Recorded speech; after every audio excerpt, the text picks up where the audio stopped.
नमस्कार। सांकेतिक भाषा के इस खास बुलेटिन को लेकर हाजिर हूं मैं कृतिका और मेरे साथ है मेरी सहयोगी मनीषा, जो खबरों को सांकेतिक भाषा के जरिए आप सभी तक पहुंचाएंगी। तो चलिए शुरुआत करते हैं इस खास बुलेटिन की और सबसे पहले देख लेते हैं सुबह की सुर्खियां। 18वीं लोकसभा के लिए अध्यक्ष का चुनाव आज। एनडीए उम्मीदवार ओम बिरला और प्रतिपक्ष के उम्मीदवार के सुरेश के बीच मुकाबला।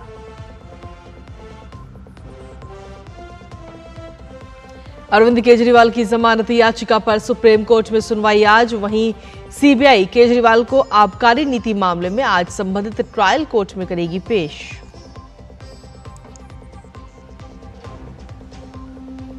अंतर्राष्ट्रीय खबरों में केन्या में कर बढ़ोतरी को लेकर हिंसक विरोध प्रदर्शन, 5 लोगों की मौत, दर्जनों जख्मी।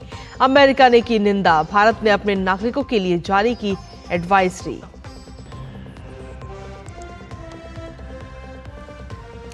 खेल की खबरों में राष्ट्रमंडल खेलों की रजत पदक विजेता तुलिका मान ने जूडो में हासिल किया पेरिस ओलंपिक कोटा। 25 वर्षीय तुलिका को 78 किलोग्राम से अधिक भार वर्ग में मिली जगह। और दुनिया के नंबर 1 पैरा बैडमिंटन खिलाड़ी बने भारत के Suhas Yathiraj. BWF para badminton विश्व रैंकिंग में सुहास ने SL4 वर्ग में फ्रांस के लुकास माजुर को छोड़ा पीछे।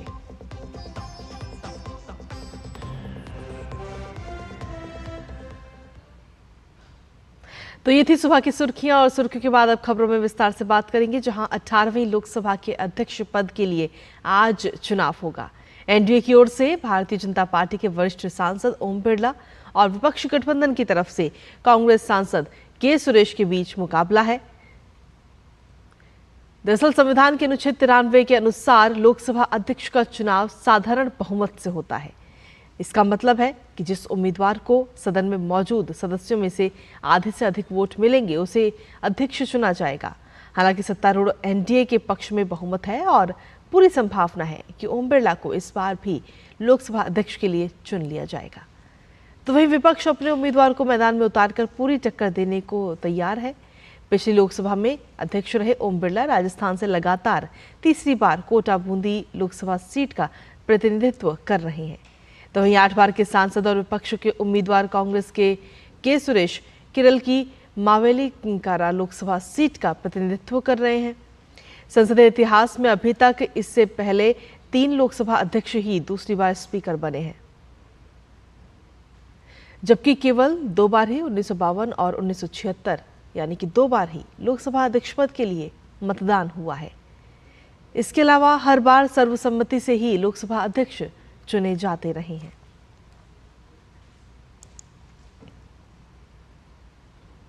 वहीं लोकसभा अध्यक्ष के चुनाव के मद्देनजर भारतीय जनता पार्टी ने अपने सभी सांसदों को आज सदन में उपस्थित रहने के लिए 3 लाइन का व्हिप जारी किया है।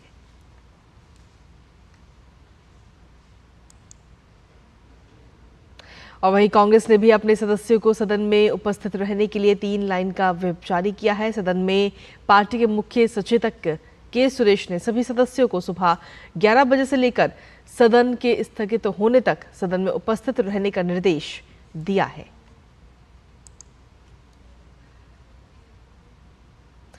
वहीं इंडी गठबंधन ने कांग्रेस नेता राहुल गांधी को लोकसभा में नेता विपक्ष चुन लिया है। कांग्रेस के वरिष्ठ नेता और सांसद केसी वेणुगोपाल ने पार्टी अध्यक्ष मल्लिकार्जुन खड़गे के घर हुई गठबंधन की मीटिंग के बाद जानकारी देते हुए कहा कि इस मीटिंग में राहुल गांधी को सदन में नेता प्रतिपक्ष बनाने को लेकर चर्चा हुई है। कांग्रेस संसदीय दल के नेता ने प्रोटेम स्पीकर को चिट्ठी लिखकर ये जानकारी दी। बैठक में लोकसभा स्पीकर के मुद्दे पर भी चर्चा हुई।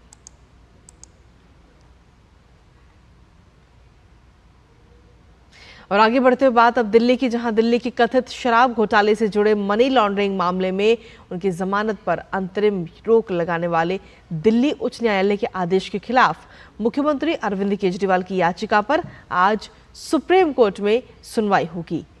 दरअसल शुक्रवार को हाई कोर्ट द्वारा फैसला सुरक्षित रखने के बीच केजरीवाल सुप्रीम कोर्ट का दरवाजा खटखटाया, लेकिन शीर्ष अदालत ने तत्काल राहत देने से इनकार करते हुए 26 जून को यानी कि आज इस मामले में सुनवाई के लिए कहा था।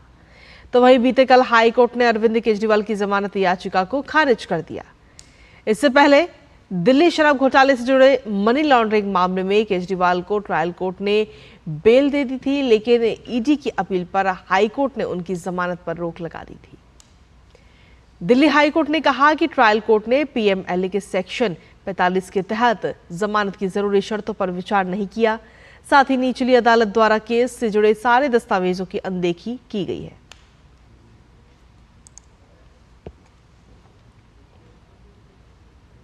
और वहीं दिल्ली के मुख्यमंत्री अरविंद केजरीवाल को आज सीबीआई आबकारी नीति मामले में संबंधित ट्रायल कोर्ट में पेश करेगी।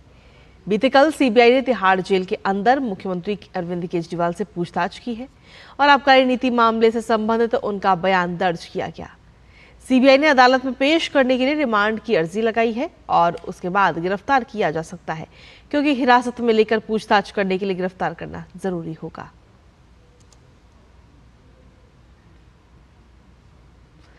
और वहीं कांग्रेस सांसद राहुल गांधी की आज सुल्तानपुर की एमपी एमएलए कोर्ट में पेशी होगी। उनके खिलाफ केंद्रीय गृह मंत्री अमित शाह के खिलाफ की गई विवादित टिप्पणी मामले में मानहानि का मामला चल रहा है। भाजपा नेता ने उनके खिलाफ केस दर्ज कराया था। चुनाव के दौरान गृह मंत्री अमित शाह पर टिप्पणी मामले में बीती 20 फरवरी को राहुल गांधी की सुल्तानपुर कोर्ट में पेशी हुई थी। मानहानि मामले में सुल्तानपुर की कोर्ट में राहुल गांधी को 25,000 रुपए की सिक्योरिटी और 25,000 रुपए के बेल बॉन्ड पर जमानत मिली थी। और अब बात अंतर्राष्ट्रीय खबरों की करेंगे, जहां अफ्रीकी देश केन्या में टैक्स बढ़ाने वाले बिल के विरोध में लोगों ने प्रदर्शन किया। लोग सड़कों पर उतर आए और कई जगह पर आग भी लगा दी गई। राजधानी नैरोबी में उपद्रव मचा रहे लोगों को शांत करने के लिए पुलिस को फायरिंग भी करनी पड़ी, जिसमें 5 लोगों की मौत हो गई और कई लोग घायल हो गए। प्रदर्शनकारी उस बिल का विरोध कर रहे हैं जिसके लागू होने के बाद कई तरह के टैक्स में वृद्धि हो जाएगी।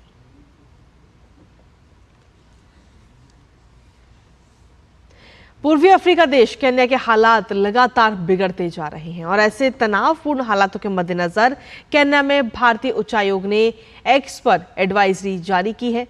भारत ने अपने नागरिकों को अत्यंत सावधानी बरतने की सलाह दी है।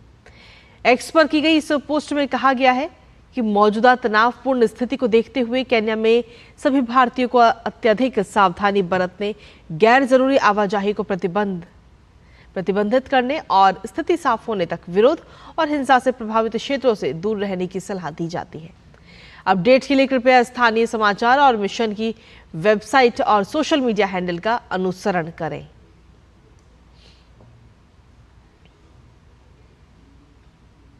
और चलिए आगे बढ़ते हुए बात खेलों की भी कर लेते हैं, जहां राष्ट्रमंडल खेलों की रजत पदक विजेता तुलिका मान ने जूडो में भारत के लिए पेरिस ओलंपिक का कोटा हासिल किया है। अंतर्राष्ट्रीय जूडो महासंघ ने खिलाड़ियों की सूची जारी की जिन्होंने पेरिस ओलंपिक खेलों के लिए क्वालिफाई किया है। इनमें 25 वर्षीय तुलिका को 78 किलोग्राम से अधिक भार वर्ग में जगह मिली है।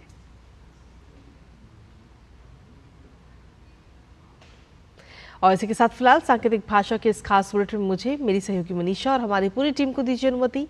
नमस्कार।